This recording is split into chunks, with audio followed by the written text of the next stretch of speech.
Hey, on today's episode of the Career Packs podcast, I want to talk about peace through acceptance and finding peace through acceptance. I read a little passage from one of my favorite books, The Almanac of Naval Ravikant. Hope you guys enjoy. Let's get into today's episode. Hey, what's up, people? Welcome back to the Career Packs podcast. My name is Neil Patel. I'm the host of this podcast. And if you are new, welcome to this 1 year journey of doing a daily podcast for 365 days. I'm currently on episode number 215. Today, I want to chat about finding happiness or peace through acceptance. I hope you guys are all having a good day. I just took a very long nap, about an hour and 40 minutes. I'm feeling kind of pooped. And when I say pooped, I woke up and I was even more tired. So I wanted to keep sleeping, but we cannot do that.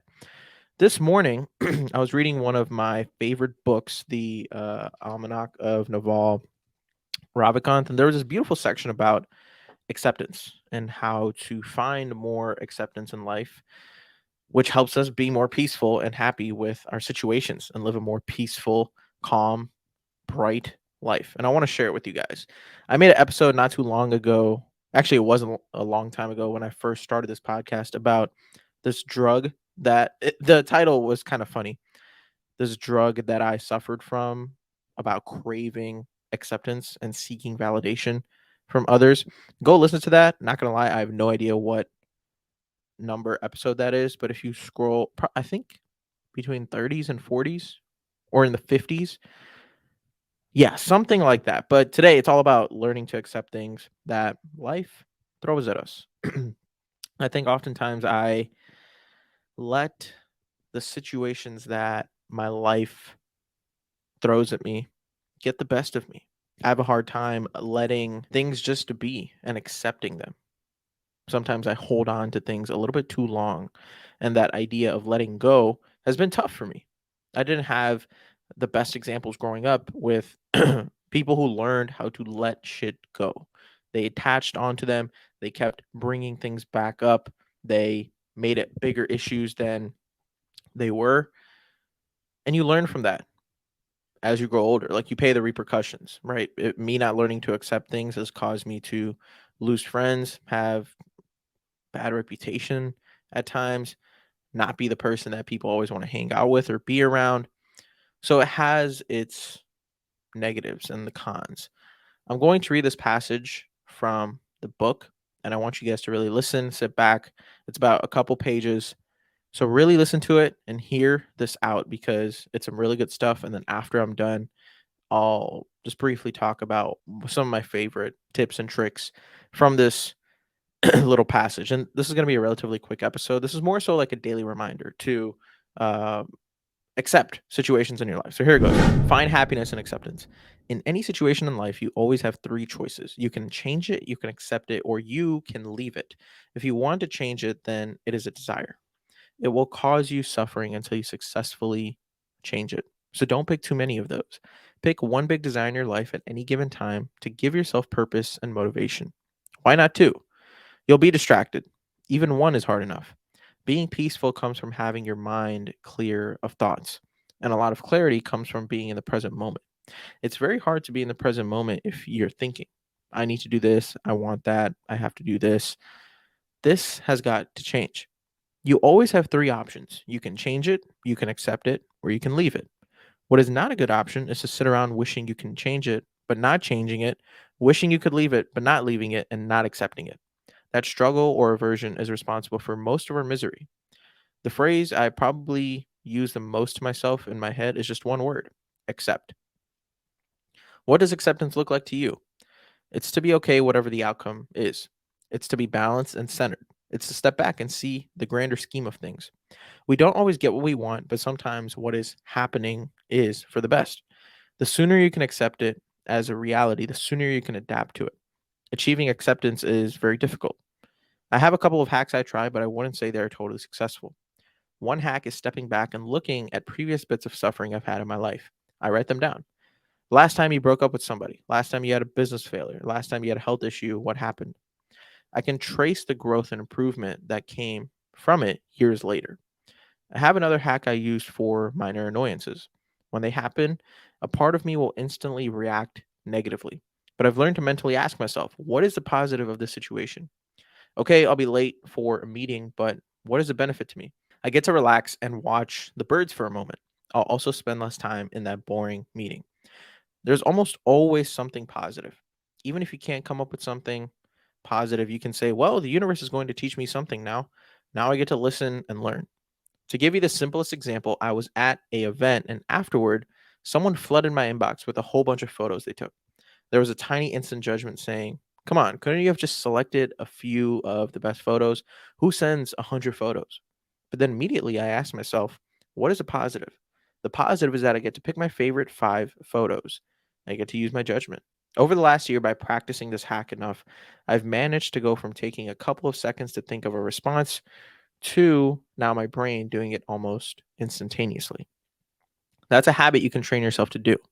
How do you learn to accept things you can't change? Fundamentally, it boils down to one big hack: embracing death.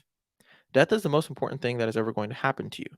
When you look at your death and you acknowledge it, rather than running away from it, it'll bring great memories. Oh, it'll bring great meaning to your life. We spend so much of our life trying to avoid death. So much of what we struggle for can be classified as a quest for immortality. If you're religious and believe there is an afterlife, then you'll be taken care of. If you're not religious, maybe you'll have kids. If you're an artist, a painter, or a businessman, you want to leave a legacy behind. Here's a hot tip: there is no legacy, and there's nothing to leave. We're all going to be gone. Our children will be gone. Our civilization will be dust. Our planet will be dust. Our solar system will be dust. In the grand scheme of things, the universe has been around for 10 billion years. It'll be around for another 10 billion years. Your life is a firefly blink in a night. You're here for such a brief period of time. If you fully acknowledge the futility of what you're doing, then I think it can bring great happiness and peace because you realize this is a game, but it's a fun game. All that matters is you experience your reality as you go through life. Why not interpret it in the most positive possible way? Any moment where you're not having a great time, when you're not really happy, you're not doing anyone any favors. It's not like your unhappiness makes them better off somehow. All you're doing is wasting this incredibly small and precious time you have on this earth. Keeping death at the forefront and not denying it is very, very important. Whenever I get caught up in my ego battles, I just think of entire civilizations that have come and gone. For example, take the Sumerians. I'm sure they were important people and did great things, but go ahead and name me a single Sumerian. Tell me anything interesting or important Sumerians did that lasted. Nothing. So maybe 10,000 years from now or 100,000 years from now, people will say, oh, yeah, Americans. I've heard of Americans.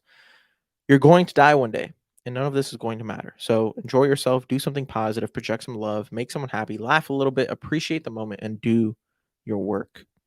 I'm going to stop there. But what a powerful message. There's so much in there to break down and take away from. So I suggest if you guys want to go back and re-listen to that, please do. Better yet, buy this book.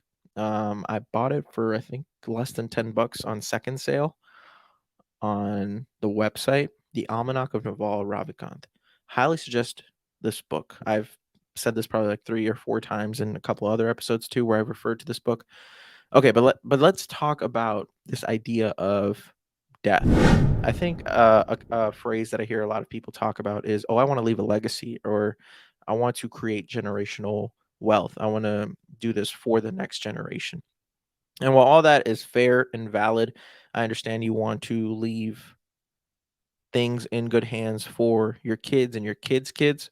But when you really zoom out and look at the big picture of things, us not accepting the small realities of life and trying to do all this other extra stuff just to bring ourselves a little bit more validation. And in that process of trying to get validation, you're in some misery, you feel pain, you feel all this additional stress and the need to be this thing and uphold this expectation. It's like, dude, you're going to die.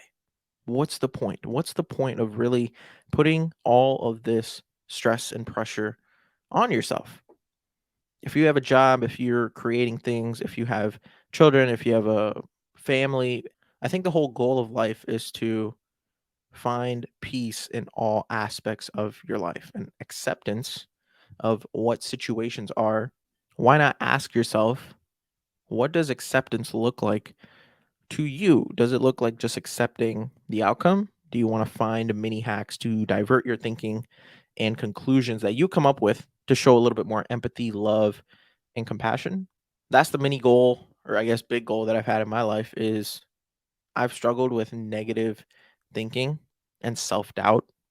So whenever those little hints of self-doubt, negativity, crap talk to myself, whenever they come about, just switch that thinking and divert the thinking into telling myself, "Hey, what did I do today that was positive? What were the small wins that I had today? What were the small bricks that I did stack up today?" Every day is a brand new day to get a little bit better. That helps me just accept my circumstances and the existing moment and be present. I've made episodes on the concept of death many times. I've referred to it a lot. And I wonder why it's not talked about more. That, like, dude, we are going to die. I'm not going to be 22 forever. You're not going to be 25 forever. You're not going to be 20 years old forever. This is all going to come to an end. The little time that we have on this earth, make it fun, make it great. Do your best work and do the best that you can. At the forefront of that is acceptance of situations. Life is going to throw curveballs at you when you least expect it. And finding acceptance in those things, not judging them, not letting them control you or your entire path is essential to any journey of acceptance, at least for me. So define what this looks like for you. Where in your life do you reject acceptance? At what times do you jump to negative conclusions about people, things, situations that don't serve you? So that little hack that he gave about how he just stops and tells himself, what's a positive thing that I can create about the situation? And how he said there's literally a positive to be created for any and every situation. That is so true. You can get, I don't know, hit by a bus. You can get hit by, I don't know, you can get hit by a biker while you're driving. And now you may think like, dude, there's not a lot of positive situations that may come about when that thing happens. But what if I told you that entire situation that happened of you hitting a biker or a biker hitting you while you were driving? What if it taught you to just appreciate your life more and not take it for granted? Have a little bit more gratitude, learn to love more, learn to be more empathetic and show compassion and show humility for everything that you do. Yes, there may be some injuries. Yes, there may be 6 months, a year, 2 years, 3 years, or even longer of consequences that you have to pay for that event. But twist the thinking. What if you're living a better quality of life mentally, even if it isn't physically? Maybe that's not the best example. That was probably a really shitty example. You guys get what I'm saying. The real takeaway is go back into that book, read it, listen to that passage, and find more acceptance and find more peace in your life. I hope you guys enjoyed today's episode. If you did, feel free to share this with a friend. Follow us on all socials at the Career Packs Podcast and leave me a 4 or 5 star review on Spotify, wherever you're listening. Helps me out a ton. And like I always say, guys, take care. Tell someone that you love them and go do something nice for someone today because they genuinely deserve it. I appreciate you guys, and I'll see you guys tomorrow. Find more acceptance in your life. It'll bring you more peace. I'm not at the best place that I want to be. You may not be at the best place that you want to be. You may have some things going on, some situations that are out of your control.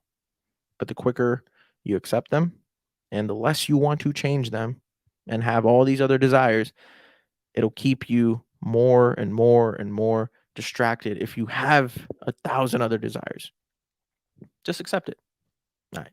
Peace.